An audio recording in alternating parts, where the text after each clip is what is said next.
organise la fuite des rapports de la CENTIF. Bon, des personnes concernées par les rapports sont traînées dans la boue avant leur convocation et audition. Voilà ce que retient et fait retenir Tribune Quotidienne ce matin. Le journal du groupe des médias toujours à propos du traitement de l'information financière, de chercher à savoir, histoire de faire savoir la présomption d'innocence. Eh bien, la présomption d'innocence existe-t-elle encore en droit sénégalais? Aux Sénégalaises et aux Sénégalais, Tribune Quotidienne indiqué, les missions de la CENTIF sont expressément encadrées par la loi. Et c'est au nom de la loi relative au droit à l'information que Tribune Quotidienne toujours au chapitre du traitement de l'information financière avec à la clé des personnes concernées par les rapports traînés dans la boue avant leur convocation et audition, de rappeler à qui veut et à qui ne veut le savoir la reddition des comptes, la reddition des comptes de Maître Wade à Diomaye. Bon, restons avec Tribune Quotidienne qui toujours à ce sujet de révéler, entendu par le juge du pôle judiciaire financier, en abrégé PJF, sur l'affaire Amadou Sall. Eh bien, pour éviter toute surprise, Wali Balago Seck procède à la consignation de 210 millions de francs CFA. Et ce que prend pour argent comptant et compté le Témoin Quotidien porte sur un fait clair, comprenez? Blanchiment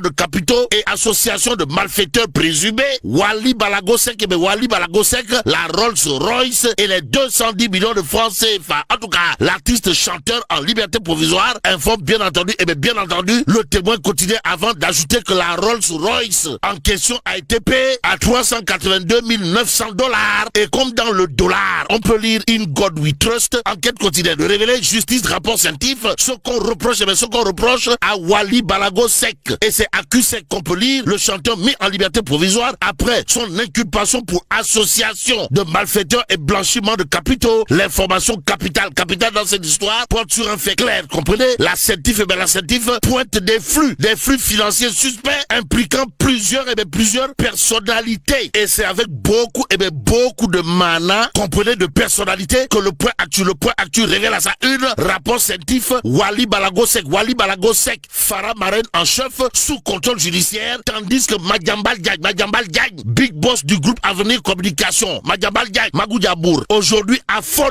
détoile, waouh. Bon, le point actu de nous apprendre, Madiambal Diagne ne s'est pas présenté, alors là, pas du tout présenté devant les enquêteurs, suscitant interrogation et spéculation à tort ou à raison, tout compte fait. La raison étant Hélène et l'émotion nègre, Wolf Quotidien de révéler, en tout cas, attendu à la DIC, Madiambal Diagne, introuvable. Y a-t-il lieu là de dire Euskei ou Tchei? Tout compte fait. Libération sans contour ni détour de renseigner. Faux bon à la DIC après une convocation notifiée suite à son blocage à l'AIBD. Madiambal Diagne, recherché